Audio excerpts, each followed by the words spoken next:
मधुबनी जिले के सकरी थाना क्षेत्र से दुष्कर्म के एक गंभीर मामले में पुलिस की कार्यशैली पर सवाल खड़े हो रहे हैं। पीड़िता और उसके परिजनों का आरोप है कि सकरी पुलिस ने शुरुआत में केस दर्ज करने में टालमटोल की। बताया जा रहा है कि जून महीने में शादी के बाद युवती के संपर्क में पहले से परिचित एक युवक आया। आरोप है कि युवक उसे बहला फुसलाकर ससुराल से ले गया और एक होटल में रखा। पीड़िता का आरोप है कि वहां युवक और अन्य लोगों ने उसके साथ दुष्कर्म किया। पीड़िता जब सकरी थाना पहुंची तो कथित तौर पर मामला दर्ज नहीं किया गया। बाद में रहिका थाने में प्राथमिकी दर्ज हुई। परिवार का आरोप है कि इस देरी के कारण मेडिकल जांच भी करीब 1 सप्ताह बाद हुई, जिससे महत्वपूर्ण साक्ष्यों के प्रभावित होने की आशंका है। पीड़िता का कोर्ट में बयान दर्ज हो चुका है और पुलिस की जांच जारी है। वहीं पीड़िता ने पूछताछ के दौरान एक पुलिस अधिकारी पर भी दबाव डालने का आरोप लगाया। सबसे बड़ा सवाल यह है कि मामले में नामजद आरोपियों की अब तक गिरफ्तारी क्यों नहीं हुई? क्या पुलिस कार्रवाई में देरी कर रही है? पीड़ित परिवार ने अब मधुबनी के एसएसपी योगेंद्र कुमार से न्याय और आरोपियों की गिरफ्तारी की गुहार लगाई है। हालांकि इन आरोपों पर पुलिस का कहना है कि मामले की गंभीरता से जांच चल रही है। मैं अब्दुल रहमान उर्फ कामरान से जनवरी 2026 में बात की थी उससे, और मेरा 5-6 महीना बात हुआ। इसी साल मई में मेरी बात बंद हो गई उससे। पहले मैं एक बार उससे मिली थी तो उसके साथ फ़ोटो वोटो खिंचवाई थी, और उसके बाद मई में हमारी बातचीत बंद हो गई। अब्दुल रहमान से बात होना बंद हो गया। उसके बाद जून 2026 में 13 जून को मेरी शादी हो गई मोहम्मद जाहिद से। शादी होने के बाद मैं अपने ससुराल में रहने लगी। फिर उसके बाद जब यहाँ आई तो अब्दुल रहमान मुझे कॉल करने लगा, परेशान करने लगा। फिर यहाँ मैं बात नहीं की, फिर अपने ससुराल गई तो वहाँ से भी कॉल करने लगा। उसके बाद बात हुआ मेरी तो वो डराने धमकाने लग गया कि बात करो मेरे से और मतलब मेरे साथ भाग चलो।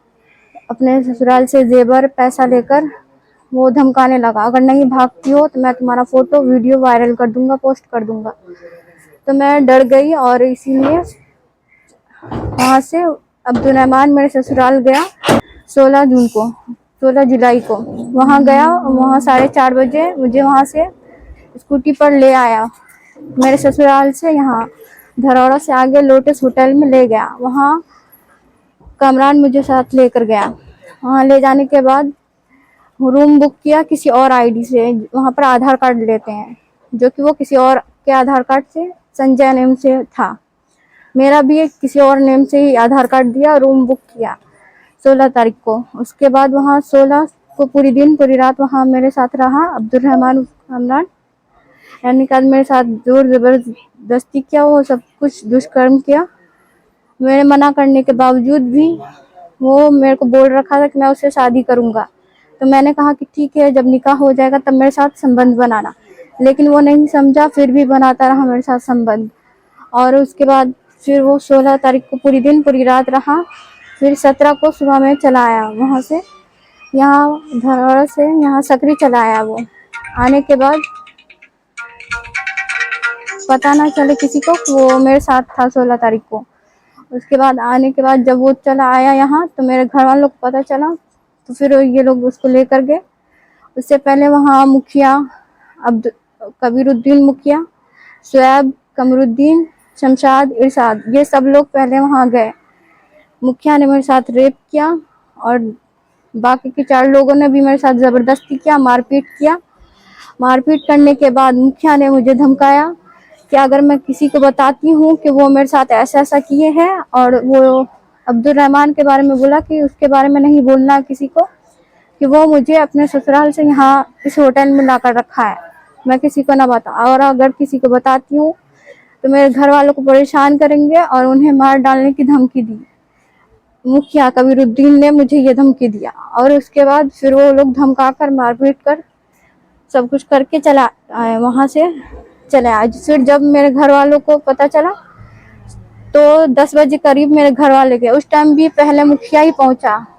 पहुँचने के बाद वो कैमरा लेकर बैठ के वीडियो बनाने के लिए मेरा, कि बोलो तुम अकेले आई हो, तुम अकेले आई हो। तो मैं सबके डर से, वहाँ पे बहुत सारे लोग थे, कम से कम 100, 150, 200 करीब लोग थे, और एक मैं अकेली थी। तो मैं डर से वहाँ पर बोल दी कि हाँ मैं अकेले आई हूँ अपने ससुराल से। तो मुखिया ने इस वीडियो को बना लिया और इसका यहाँ ये सकरी थाना में वो वीडियो लाकर मेरा फायदा उठा रहे हैं कि मैं गलत हूँ और ये हूँ वो। उसके बाद यहाँ सकरी थाने में हमने आवेदन भी दिया, गए कितने टाइम तक वहाँ बैठे रहे, लेकिन उन लोगों ने नहीं लिया। क्या पता पैसा खा रखा है या क्या खा रखा है। उन लोगों ने कुछ रिस्पॉन्स नहीं दिया, ना ही हमारा आवेदन लिया, कुछ भी नहीं किया। हम लोग को वापस आना पड़ा वहां से। फिर जब आ गए तो वहां से मेरा आवेदन नहीं लिया, ना ही कुछ किया, उल्टा मेरे पे ही इल्जाम डाल दिया कि मैं ऐसी हूँ। फिर आगे आवेदन कहाँ गया? यहाँ रईका थाना में, तो वहाँ गए, वहाँ हमारा आवेदन लिया, सब कुछ किया अच्छे से। और उसके बाद मेरा मेडिकल भी हुआ। मेडिकल जब हुआ तो 1 हफ्ते बाद हुआ मेरा मेडिकल। वहाँ से होने के बाद फिर यहाँ आ चुके। अभी 20 तारीख को शायद लोग किए थे ना, 20 तारीख को हमारा आवेदन किया गया, सब काम हो गया, हमने केस भी कर दिया, लेकिन अभी तक कोई रिस्पॉन्स नहीं आया पुलिस। आगे भी कुछ पूछताछ हुई आपके साथ? आगे यहाँ मधुबनी में भी बुलाकर, वहाँ कोर्ट में होने के बावजूद भी यहाँ मधुबनी थाना में मुझे बुलाया गया, वहाँ मेरा बयान लिया गया और उन्होंने मुझे डराया धमकाया कि तुम ऐसे की हो, गई हो या नहीं गई हो, जोर जोर से मुझसे धमका कर पूछा, लेकिन मैं अपनी बातों पर डटी रही। हमारा कहना है कि हमारी लड़की को इंसाफ चाहिए। जो उनके साथ में गलत हुआ है अब तक का, हम लोग इतने परेशान हो रहे, इतना पैसा भी लगा हम लोग का, इतने हम लोग परेशान भी हुए, सबका पूरे घर वाले का हालत खराब है।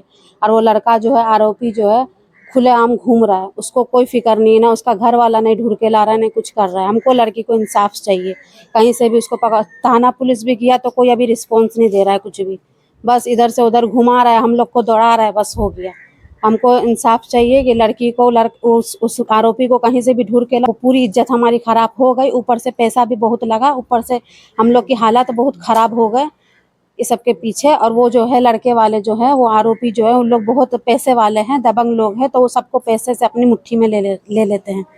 सब कोई भी उसके आगे नहीं बोल पाता है, सब उसको उन लोग सबको खरीद लेते हैं पैसे से, इसीलिए। अभी तक कुछ पुलिस प्रशासन की तरफ से कुछ आश्वासन दिया गया? नहीं, उन लोग के लिए कुछ नहीं पुलिस आई है पकड़ने, नहीं कुछ किया है, बस खाली बोल रहे हैं कि होगा काम, लेकिन अभी ऐसा कोई रिस्पॉन्स नहीं है कुछ भी। और मेरा कहना है कि एसएसपी साहब और जोगेंद्र कुमार जो है, उनके लिए थोड़ा वो ध्यान दें और हम लोग के ये बच्ची के केस पर थोड़ा ये करें कि इनको कोई तरह से इंसाफ दिलवा दें, बस हम यही जानते हैं। वो अपने से देखे और ये केस को टटोले, देखे, लड़की पर ध्यान दे थोड़ा कि इसको इंसाफ मिले। हम लोग बहुत परेशान हैं, आप लोग मदद करें हम।